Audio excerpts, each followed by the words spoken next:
আমি বড় বাবু এই এলাকার, এই এলাকা আমার কথা মতোই ট্রেন চলে। এবার যদি কোনো ট্রেন আসে আমি কিন্তু তোদেরকে যেতে দেব না। আমি ট্রেন এবার আটকাবো, ঠিক আছে? আমি শান্তিতে ঘুমাবো রেল লাইনের উপরে।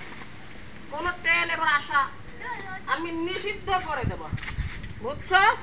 এবার আসলে কিন্তু আমি আটকাবো, ট্রেন আটকে ভেঙে তছনছ করে দেবো।